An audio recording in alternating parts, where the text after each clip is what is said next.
Hello students. आज हम बात करने वाले हैं molecular formula and empirical formula के बारे में। सबसे पहले देखते हैं हम मॉलिक्यूलर फॉर्मूला होता क्या है। तो मॉलिक्यूलर फॉर्मूला है, it is actual formula of compound and it represent number of atoms of each element present in molecule. ठीक है। तो मॉलिक्यूलर फॉर्मूला जो है ये हमको ये बताता है कि इसमें कितने एटम होंगे और कौन कौन से एटम्स होंगे। ठीक है। जैसे कि मान लेते हैं ग्लूकोज है। ठीक है। ग्लूकोज है, तो ग्लूकोज का मॉलिक्यूलर फॉर्मूला होगा C6H12O6। इसका मतलब ग्लूकोज में होंगे 6 carbon atom, 12 hydrogen atom and 6 oxygen atom. ठीक है। नेक्स्ट वन है empirical formula. Empirical formula is the formula which gives the simplest whole number ratio of atoms of different elements present in the molecule of the compound। ठीक है। तो हमें ये बताता है जो एटम्स है उनका वोल नंबर रेशियो क्या है। जैसे कि अगर मैं बात करूं ग्लूकोज है, इसका मॉलिक्यूलर फॉर्मूला है C6H12O6। तो अगर मैं इसी का अगर एम्पिरिकल फॉर्मूला लिखूंगा तो वो बनेगा CH2O। ठीक है। चलिए नेक्स्ट वन है क्वेश्चन, देखते हैं क्वेश्चन क्या बनते हैं इसमें। Question based on empirical formula and molecular formula. First question लेते हैं। An organic compound contains carbon, hydrogen and oxygen only. The percentage of carbon, hydrogen and oxygen are 40, 6.67 and 53.33 respectively. Determine the empirical formula of the if the molecular weight of the organic compound is 180. Then also find molecular formula। ठीक। चलिए इसको solve करते हैं। सबसे पहले इसमें मैंने एक टेबल बनाई हुई है। टेबल में है element, percentage, atomic weight, percentage divide by atomic weight और सिंपल रेशियो। ठीक है। चलिए सबसे पहले कौन कौन से एलिमेंट है हमारे पास। एक तो है कार्बन, एक है हाइड्रोजन और एक है ऑक्सीजन। परसेंटेज की अगर बात करूं तो कार्बन है 40%, हाइड्रोजन है 6.67%, ऑक्सीजन है 53.33%। ठीक है। एटॉमिक वेट की बात करूं, कार्बन का है 12, हाइड्रोजन का है 1 एंड ऑक्सीजन का है 16। नेक्स्ट करेंगे percentage divide by atomic weight, तो ये हो जाएगा 40/12, ये आएगा आपका 3.33। नेक्स्ट वन है 6.67 डिवाइड बाय 1, ये आएगा 6.67। नेक्स्ट वन है 53.33 डिवाइड बाय 16, ये आएगा 3.33। ठीक है।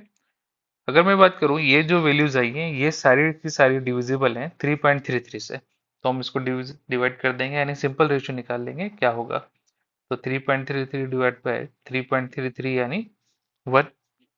नेक्स्ट वन है 6.67 divide by 3.33 equal to 2। Next one है 3.33 divide by 3.33 equal to 1।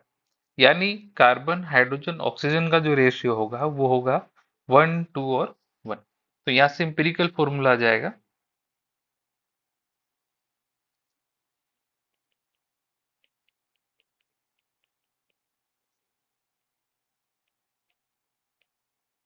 Empirical formula होगा कार्बन 1, हाइड्रोजन 2 एंड ऑक्सीजन 1। ठीक। यानी ये फॉर्मूला बन गया एम्पिरिकल CH2O। नेक्स्ट वन हमें इसमें मॉलिक्यूलर फॉर्मूला भी निकालना है। हमें पता नहीं है वो क्या है, लेकिन जो भी होगा CH2O जो कि एम्पिरिकल फॉर्मूला है इसको मल्टीप्लाई कर देंगे N से। ठीक है। तो इसका जो मॉलिक्यूलर मास होगा मॉलिक्यूलर फॉर्मूला का वो होगा N। कार्बन का होगा 12, 2 हाइड्रोजन का है 1 एंड ऑक्सीजन का है 16। मॉलिक्यूलर मास हमें दिया हुआ है 180 है, तो ये हो गया N इंटू 30। यहाँ से N इक्वल की वैल्यू आ जाएगी 6। यानी मॉलिक्यूलर फॉर्मूला हो गया वो हो जाएगा इक्वल टू CH2O6 यानी C6H12O6। ये बन जाएगा मोलिकुलर फॉर्मूला। ठीक है, इसका एक शॉर्ट देख लेते हैं एग्जाम में, क्योंकि अगर कॉम्पिटेटिव एग्जाम में आएगा तो इतना लेंदी हमें नहीं करना है। ठीक है, शॉर्ट मेथड। ठीक है, कैसे करेंगे? कार्बन है, हाइड्रोजन है एंड ऑक्सीजन है। कार्बन है 40, हाइड्रोजन है 6.67, ऑक्सीजन है 53.33। ठीक है, इसको डिवाइड कर दो इसके एटॉमिक मास, यानी कार्बन का है 12, हाइड्रोजन का है 1 एंड ऑक्सीजन का है 16। यहाँ से आ जाएगा कार्बन 3.33, हाइड्रोजन 6.67 एंड ऑक्सीजन 3.3। इसको सिंप्लीफाई कर लेंगे तो ये आ जाएगा CH2। ये हो गया एम्पिरिकल फॉर्मूला। ठीक है, नेक्स्ट क्वेश्चन है, in an organic compound of molar mass greater than 100 containing only carbon, hydrogen and nitrogen, the percentage of carbon is 6 times the percentage of hydrogen, while the sum of the percentage of carbon and hydrogen is 1.5 times the percentage of nitrogen. What is the least molar mass? चलिए solution.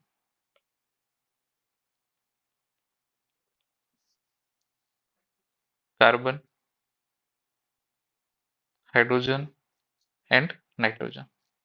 Carbon है x, hydrogen है y and nitrogen है z, यानी divide by 12, 1 divide by 14। ठीक है, अब इसने दिया हुआ है the percentage of carbon is 6 time the percentage of hydrogen, यानी ये हो जाएगा x इक्वल टू दिया हुआ है 6y। दूसरा दिया हुआ है while the sum of the percentage of carbon and hydrogen is 1.5 times the percentage of nitrogen, यानी x plus y equal to 1.5 z। ठीक है, मैं यहाँ पर x की वैल्यू पुट कर दूंगा। x की वैल्यू है 6y प्लस y, ये हो जाएगा 1.5 z, यानी y इक्वल टू हो गया 1.5 z डिवाइड बाई 7। तो फॉर्मूला बन जाएगा c, x की जगह मैं रख रहा हूँ 6y by 12, h y by 1, n हो जाएगा z की जगह मैं y के फॉर्म में रख दूंगा 7y 1.5 इंटू 14। ठीक है, तो ये बन जाएगा यहाँ से कार्बन 1/2, H 1, नाइट्रोजन 1/3।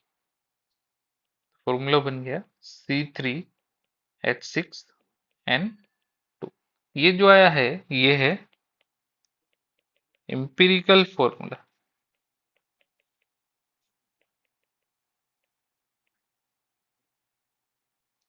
अब निकालेंगे मोलिकुलर फॉर्मूला।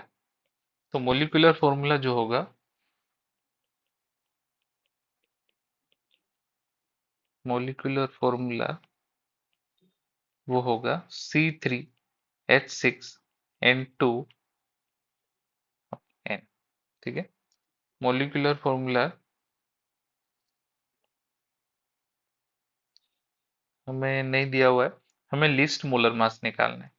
ठीक है, तो ये हो जाएगा, लीस्ट कब होगा? C3, इसका मोलर मास अगर मैं निकालूं तो क्या आएगा?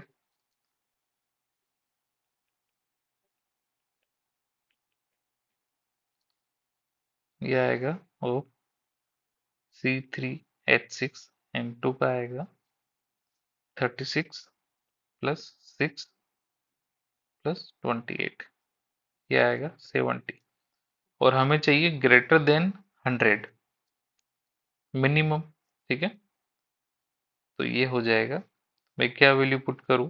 क्योंकि अगर इसका निकाल रहे हैं 70 आ रहा है तो मैं इनकी वैल्यू क्या पुट कर दूंगा? 2।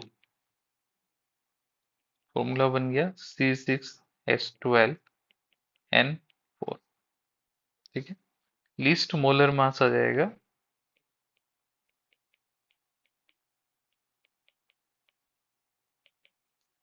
C3H6N2 का था 70, तो इसका आ जाएगा 140। ये आंसर है। ठीक है, नेक्स्ट क्वेश्चन है a 5.5 gram sample of an organic compound have 1.4 gram nitrogen, 3.6 gram carbon, 0.5 gram hydrogen. If the molecular mass of compound is 55, then calculate empirical formula and molecular formula. चलिए देखते हैं इस question को। Carbon है, कितना है 3.6 है, हाइड्रोजन है 0.5 है, और रिमोनी और नाइट्रोजन है, कितना हो जाएगा 1.4, क्योंकि टोटल 5.5 है।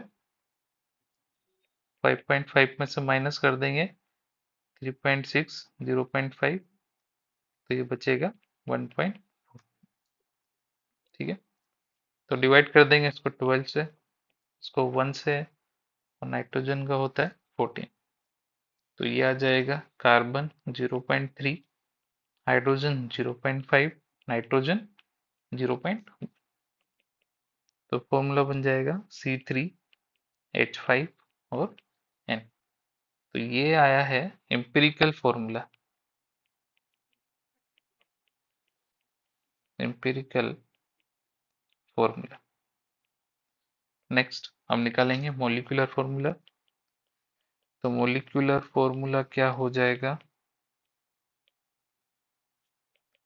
C3H5N और ये N। ठीक है, अगर इसका मॉलिक्यूलर मास हम निकालेंगे तो ये आएगा N3, कार्बन 12, 5 हाइड्रोजन 1, नाइट्रोजन का 14। मॉलिक्यूलर मास आ जाएगा 55, N इंटू ये आ जाएगा 55, N इक्वल टू आ जाएगा 1। तो मॉलिक्यूलर फॉर्मूला हो जाएगा इक्वल टू C3H5N और स्मॉल n की वैल्यू है 1,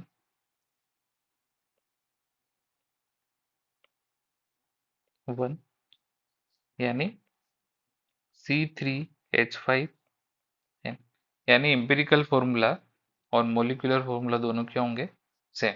ठीक है, आई होप आप लोगों को समझ में आया होगा। मिलते हैं नेक्स्ट क्लास में। Thank you.